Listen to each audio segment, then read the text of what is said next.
से शुरू करते हैं। पृथ्वी कल्प के रचनाकार बताना है। पृथ्वी कल्प एक कविता है, इसके रचनाकार।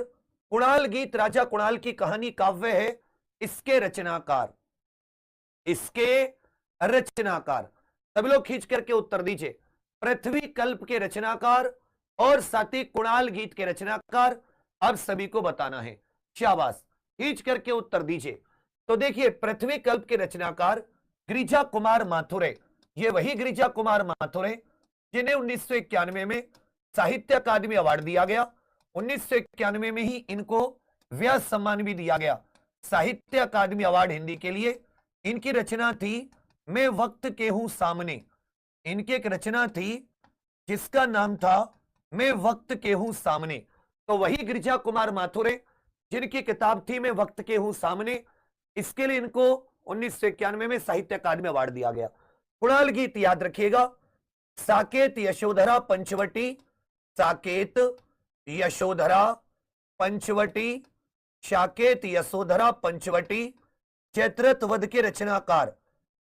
साकेत यशोधरा पंचवटी जयद्रथ वध के रचनाकार मैथिली शरण गुप्त जी की रचनाएं।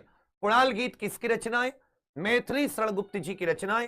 पहले का उत्तर बी, दूसरे का उत्तर डी। छायावादी काव्य धारा का गौरव ग्रंथ है। प्रयोगवाद बैठे ठाले का धंधा है, यह कथन किसका है? प्रयोगवाद बैठे ठाले का धंधा है, यह कथन किसका था? सभी लोग उत्तर दीजिए।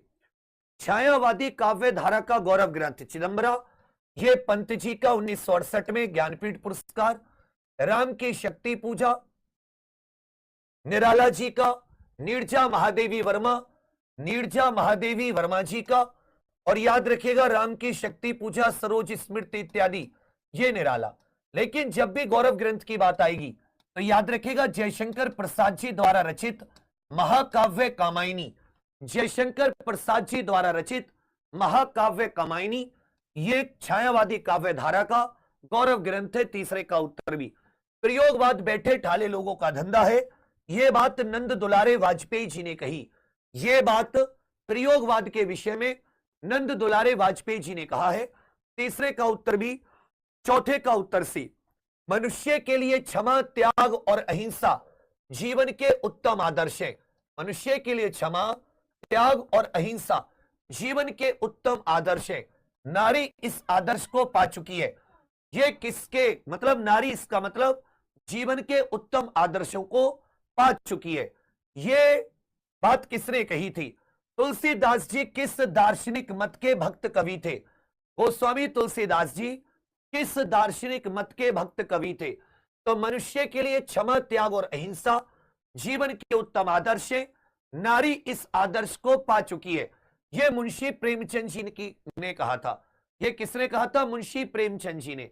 तुलसीदास जी विशिष्टाद्वैतवाद रामानुजाचार्य, विशिष्टाद्वैतवाद जो रामानुजाचार्य जी ने दिया था, उस दार्शनिक मत के भक्त कवि थे। शुद्धाद्वैतवाद के वल्लभाचार्य जी, शुद्धाद्वैतवाद के वल्लभाचार्य, अद्वैतवाद के आद्य शंकराचार्य जी, शंकराचार्य जी, और द्वैतवाद के मध्वाचार्य, द्वैतवाद के मध्वाचार्य। पांचवें का भी, छठे का डी आपका बिल्कुल सही है। रीति को काव्य का स्वभाव किसने माना है? इनको आचार्य रामचंद्र शुक्ल ने कठिन काव्य का प्रेत भी कहा है। इनको कठिन काव्य का प्रेत भी कहा है। रामचंद्रिका, विज्ञान गीता, ये सब इनकी प्रमुख पुस्तकें हैं। रामचंद्रिका, विज्ञान गीता, ये सब इनकी प्रमुख पुस्तकें हैं। कल्पना का महत्व सर्वाधिक किसमें है? कल्पना का महत्व मतलब ज्यादातर चीजों की कल्पना ये किसमें है? कल्पना सोचो, कल्पना माने कोई चीज की कल्पना करना। सर्वाधिक प्राचीन संप्रदाय कौन सा है? वक्रोक्ति, अलंकार, रीति या रस, इनमें से सबसे प्राचीन संप्रदाय पूछा है। बिल्कुल सही।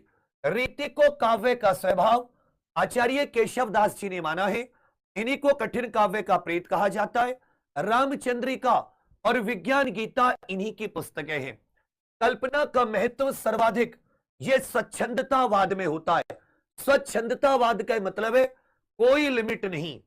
और सर्वाधिक प्राचीन संप्रदाय, इनमें से रस संप्रदाय, क्योंकि इसका तो भरत मुनि के नाट्य शास्त्र में ही जिक्र हुआ है। भरत मुनि के नाट्य शास्त्र में इसका वर्णन है। 7वें का भी, 8वें का भी, 9वें का डी।